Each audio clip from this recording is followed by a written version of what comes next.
Alright, you guys, I think you can see there's a little glare. The sun decided to come back out. Okay, I had to come sit down, you guys, because I was tired of standing on that hill, just saying.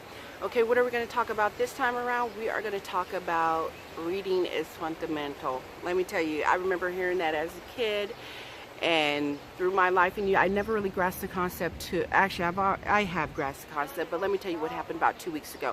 Big shout out to Jesse. This is one of my co-workers. We were actually at work, and we were not standing around, but we were working, doing our thing in our area, and you know, we were both getting a little frustrated, and then we were talking, and then she goes, you know how many people can't read? And it was just a really random, not thought, but real random thing she said, and I looked at her and I'm like, you know what I said?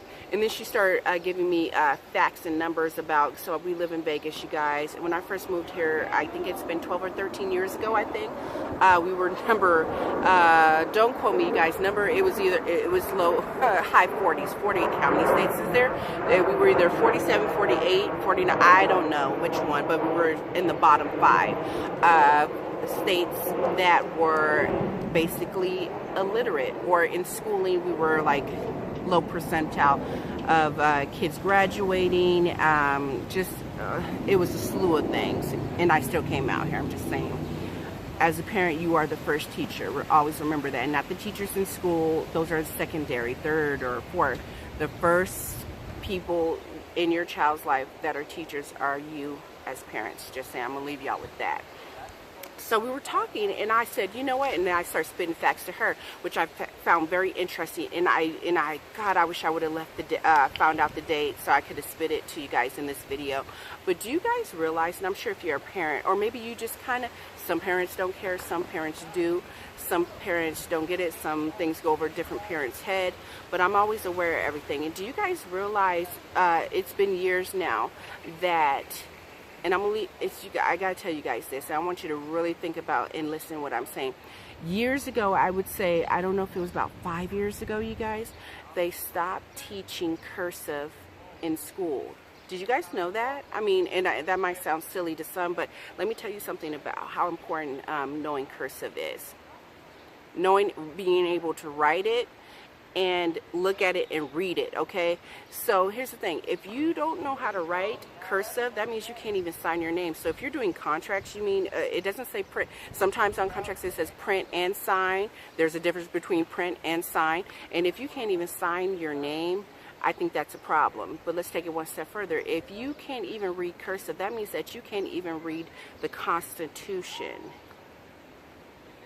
And if I'm not mistaken, isn't the Bill of Rights also in cursive? I'm just saying, these are just real, not basic, but the Bill of Rights, the Constitution, these are things that you should be able to read, you know what I'm saying? And they're in cursive, so therefore if you can't read it, you don't know your rights. Just saying, just throwing it out there. I think that was a very big mistake for the schools, which I don't understand. Why would you stop teaching children how to write in cursive? At what point, who signed off on that? When did that become a good idea to stop? Now my son, he knows cursive. I can't, like I said, I can't remember exactly when, and it might have even been longer than 5 years. Why would you stop teaching children something so important as cursive where they can't even sign their name? I'm just saying, back to reading. So me and my coworker were just sitting there talking about how many people can't read. And it didn't even start off as a joke, because not being able to read it's not even funny, because what is that old saying? If you want to hide something from somebody, put it in a book. Let that sink in. Now, let me say it one more time. If you want to hide something from somebody, put it in a book. And 9 times out of 10, things that you're seeking or you're looking for, you're trying to gain knowledge, it's usually right there in front of your face. But usually, a lot of times, it's in a book. So right now, we're so into the technology age. You can Google something, you can look it up on YouTube.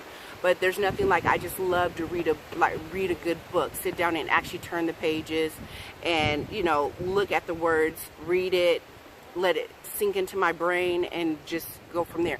And if you don't like to read, I always ask people from time to time, like if I'm meeting somebody new, one of the things I do, and I'm kind of not telling my secret, but just to see where people's like mental is, I ask them, do you like to read?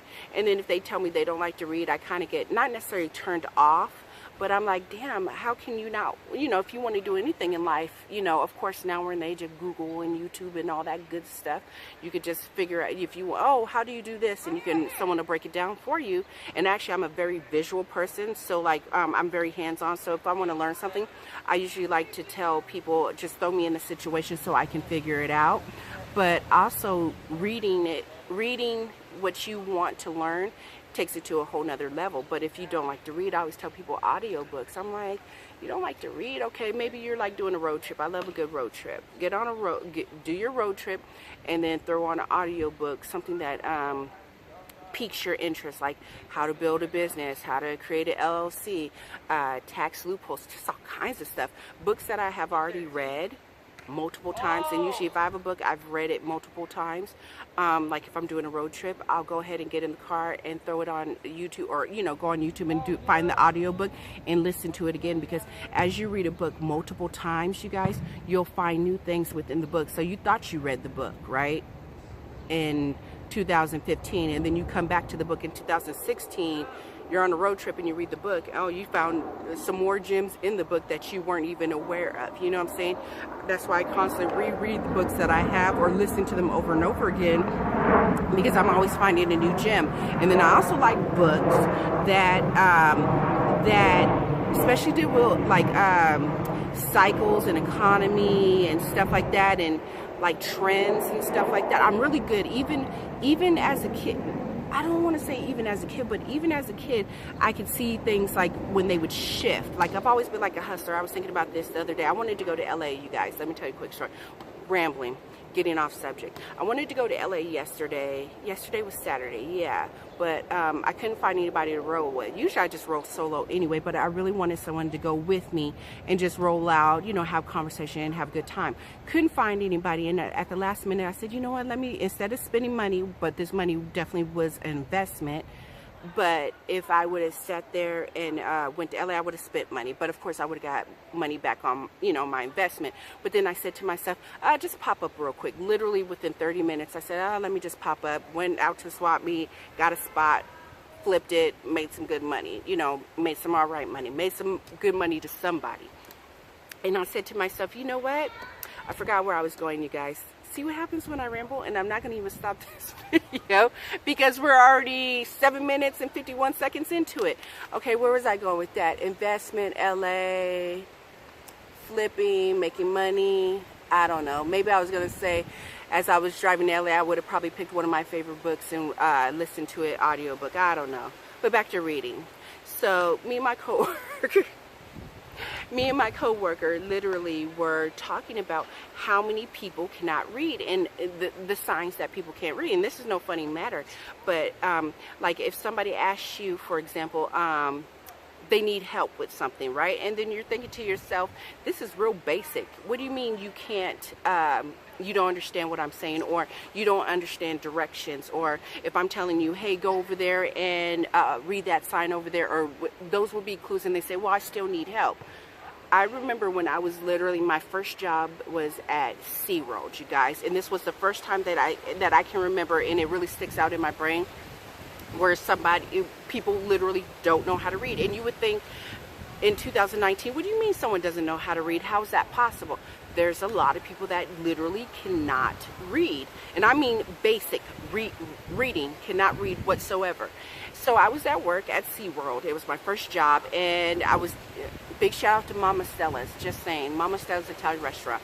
And I was sitting there serving desserts or salads or whatever, and a gentleman asked me, and this was an older gentleman, he said, ma'am, how much is the whatever, or what is your menu?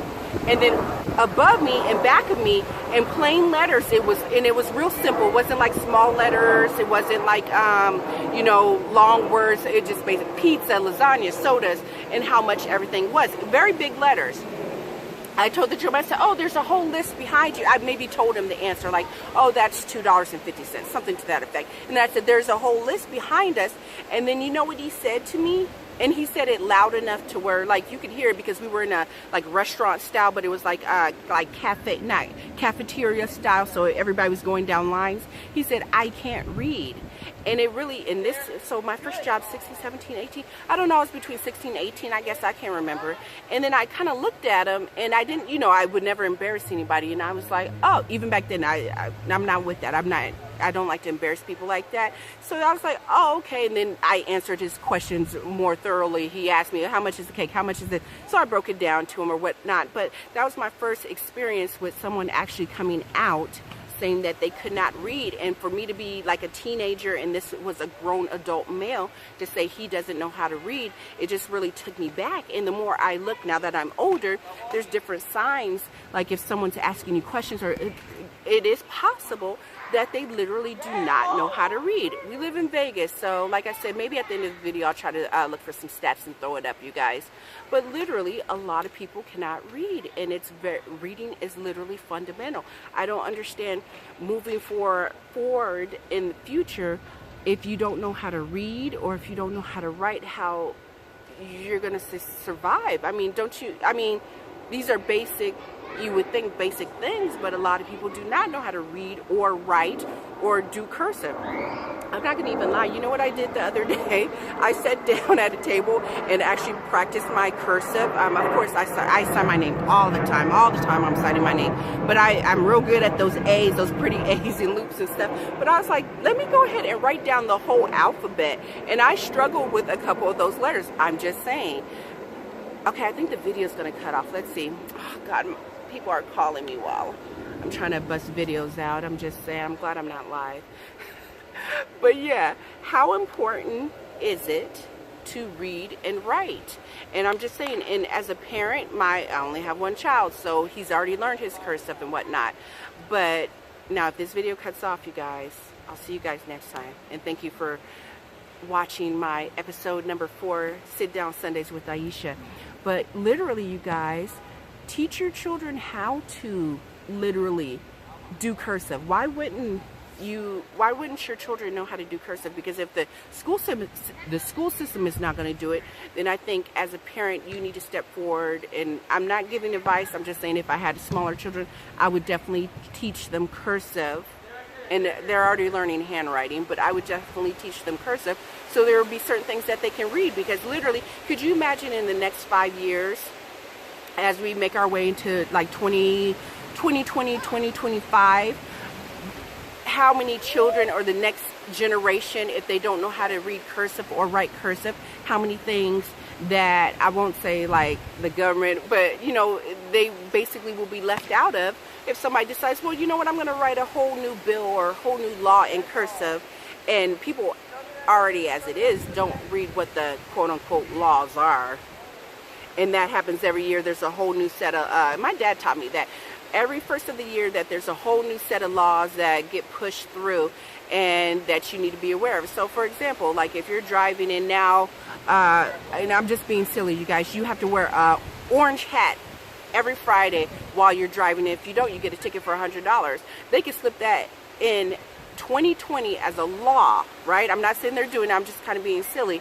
And people would not even know, because they're not aware of what's going on. Things every year are, every moment, everything's changing. But these are things that you need to be aware of, so you don't get these tickets. I'm just saying. And say they just write that whole law in cursive, so nobody knows, and that's no excuse. What is it? Not ignorance is bliss, but like, I forgot the quote. But basically, if you, even though you don't know what the law is, you still have to follow it. So even though, just say, well, I didn't know, it's like, that's no excuse.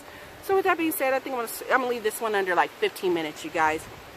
Just some ramblings. Me and a coworker were talking about how many people, which is very interesting, that cannot read. And then I threw out a fact saying, do you know that they stopped teaching children cursive in school?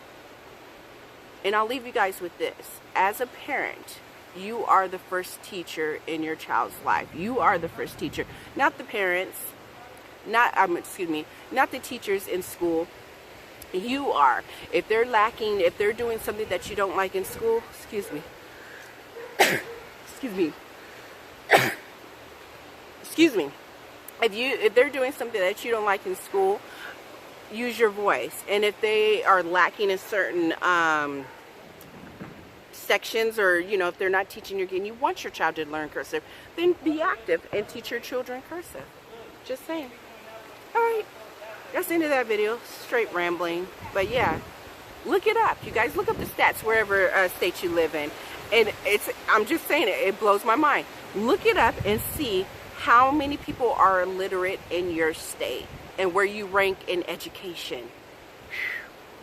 I think East Coast was really good for #1 states for education. But the East Coast, it snows, and I'm not with that. I'm a San Diego girl. We need beach and sun all the time. Just saying. All right, you guys, end of this video. I'll check you guys later. Thanks for tuning in. Yeah, have a great day. Bye.